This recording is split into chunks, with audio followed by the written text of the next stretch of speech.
All right, we're not even at lunchtime yet. So, what is it? 11:20. So not long after I pull out that Civic for the multi-purpose camera issue. Here's another one. I got a 2005 Honda Civic. This thing's got 156,000 kilometers. This customer's complaint is check-in report. Customer reports that the vehicle overheats. Customer reports that the smoke comes out of the car sometimes. The vehicle doesn't overheats all the time. Customer got it diagnosed from outside shop, whatever that means. I guess another shop. And they recommended a new radiator. That's kind of a dumb diagnosis. Oh, it's overheat sometimes? Let's call a radiator.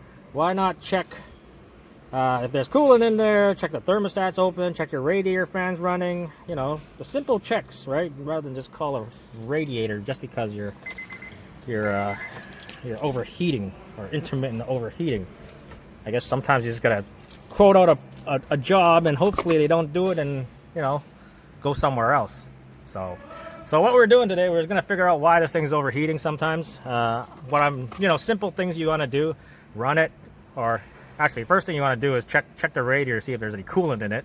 Also, this thing's also prone for head gasket leaks. I find it a lot of the early Hondas, the early 2000s, they all have head gasket leaks. Like the Element behind me that I'm doing the head gasket on. CRVs I've done head gaskets on. These 7th gen Civics, all head gaskets.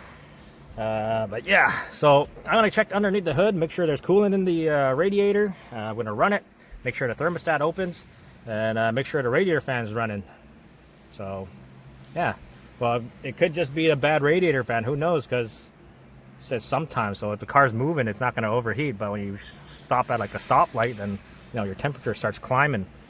But yeah, let's go check underneath the hood and make sure there's coolant in the radiator. Oh man, you know, first thing I see, I don't think this is a new radiator, is it? Is it a new radiator? Let me take a look. It's got a new radiator cap, but I don't think this is a new radiator. It doesn't look old either. But that smoke underneath the hood, oh, look at all that oil probably burning off. Usually it's that stupid where the distributor used to be, and they leak. As you can see, all that oil right where the EGR valve is. So yeah, make sure there's coolant in this thing. I feel bubbles. And there is something in there. It's not all the way to the top. I'm going to see how much coolant I'm going to put into this. Or I'm going to top it up with water first. Well, I filled it up with water. It didn't take very much. So it's pretty full already. But somebody did the timing belt already at 155,000 kilometers. So we're not too far from what the odometer says. It's barely even 1,000 kilometers since that timing belt is done. Surprised they didn't deal with the oil leak. Sell you everything else. So anyways, I am gonna run it. Oh wow, they even replaced the thermostat. Thermostat's being replaced. Maybe this thing's even a brand new radiator too. We'll see. I don't know. The fan does not look new. Well, that one might, maybe. I'm not too sure. This one's an old radiator fan. And yeah, okay. We're gonna get this thing running, and then we'll see what happens. See if it overheats. So I guess they did replace a bunch of stuff. They replaced the thermostat. They did the timing belt. I'm assuming they did the water pump too. Might be a new radiator. I think it's a new radiator. I guarantee you that's a new radiator. I can't tell from, but it looks like it. Condenser looks like crap though. Look, I don't know if you can see it. All the fins are all pushed out that way. But yeah. Well, let's just run it and see what happens. Also, this manifold is cracked too. There's a crack on the manifold. Man, the more I look, the more I find. Oh, music. Yeah, so it's still cold, so I gotta get to the operating temperature. And once again, it's got the Klondike sticker. That one's an old sticker. That says it's due at 142. This one says 160. So another Klondike sticker. I honestly, I still don't know what shop that is. So, yeah, anyways, I'll get this thing warmed up. I gotta put an exhaust hose on it. I'll probably get my gas pedal depressor to, you know, speed things up, and then we'll see what's going on. Okay, you know what I found kind of odd? The temperature is still kind of low, but the thermostat's open apparently. I can feel it by hand because it's warm.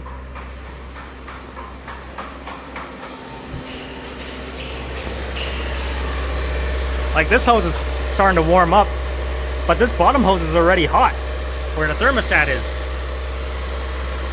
I went to grab my scanner to see what actual coolant temperature is.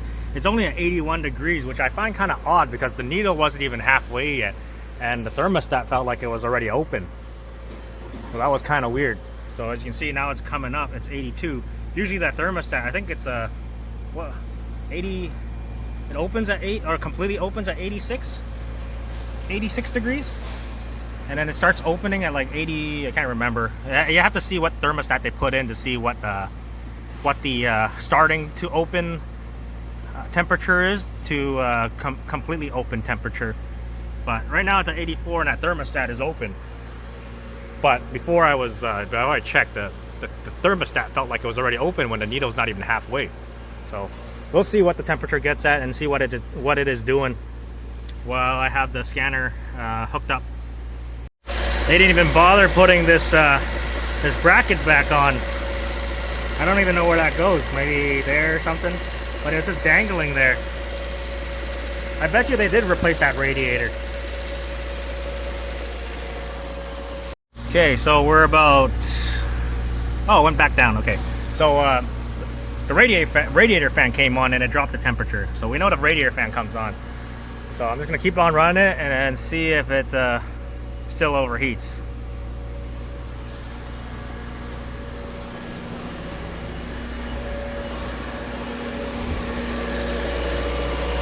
Because the fan did come on.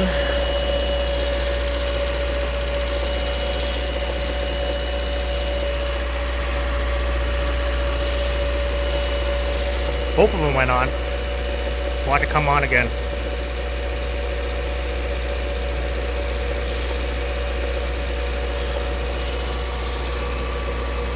Ooh, nice and stiff. A lot of pressure in there.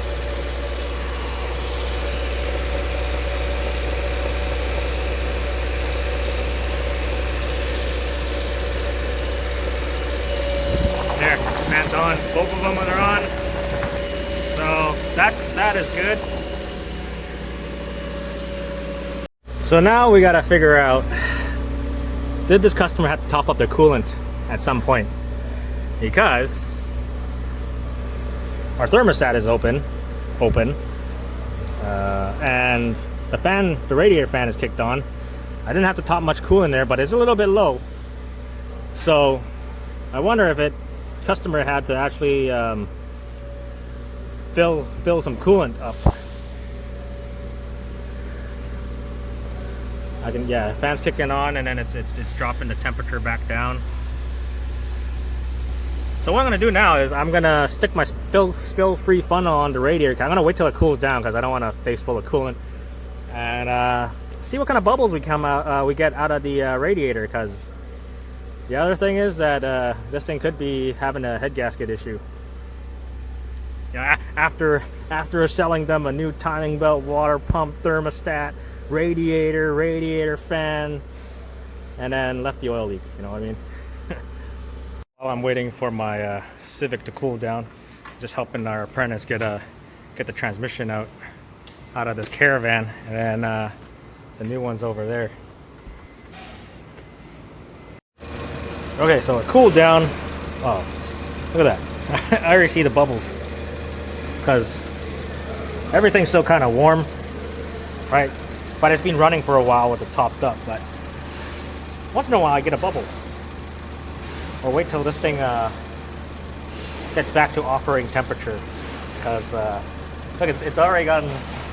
I just started it back up again, and you can see just bloop every once in a while. Never bled it?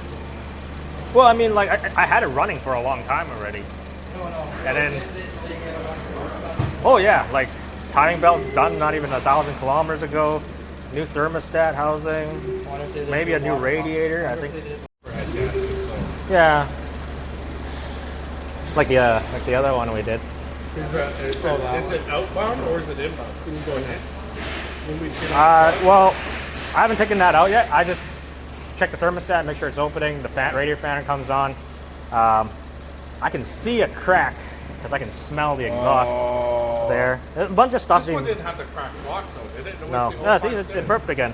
I had it up to I had it running. Coolant was full. Ran it. Fans came on, and it's still. I just started up up again, and it's still little burps of bubble. See, there you go again. 5, 6, 7, 8. I think it's every like 20 seconds. Yeah, see, there it goes again. This is probably the cylinder pressure pushing the air into the cooling system. See? Now it's warming up, and more bubbles are coming out. Yeah. See, there it is. Definitely a leak. I can smell it. We have this thing that can check hydrocarbons. Yeah, a little. Hopefully, it's not oil going into the coolant though. Yeah, we'll check. I mean, that would suck. That would cost a lot more. Yeah. Because coolant going in the block. That's fingers crossed.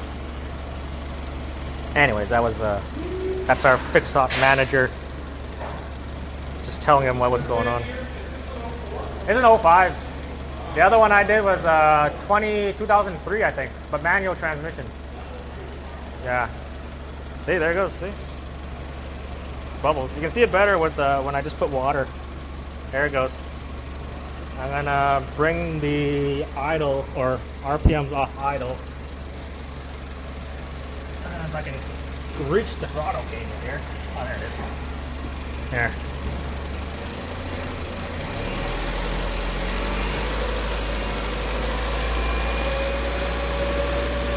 There it goes.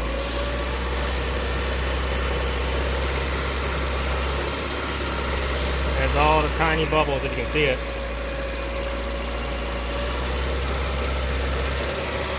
Here it comes. Yeah, I'll bring the RPMs a little bit more. Yeah.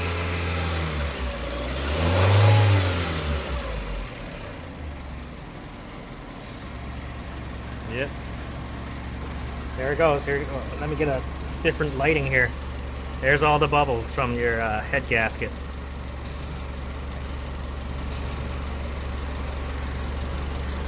Constant bubbles. So yeah, after all that work, you know, thermostat, radiator fan, I guess I did a timing belt, water pump. You know, the real issue here is this head gasket. So after spending all that money, guess what? You're spending more money. if you diagnosed it properly the first time. Anyways, that just confirms my head gasket issue. Here, let me bring the RPMs up again for you.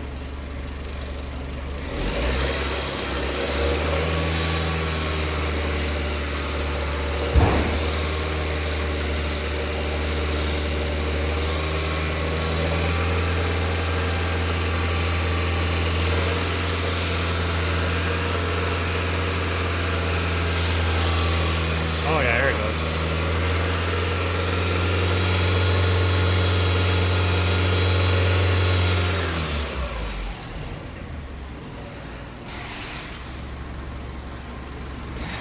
Yeah, when you have low RPM, all the gases, they collect, so you get the big bubbles. But when you have the RPMs up and the water pump's spinning, you get the little fine bubbles. But look at that.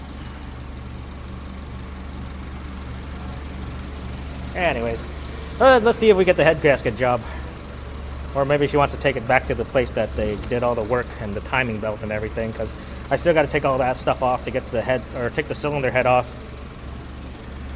Okay, so we're gonna pull the car out for now and wait for the customer if she will approve it.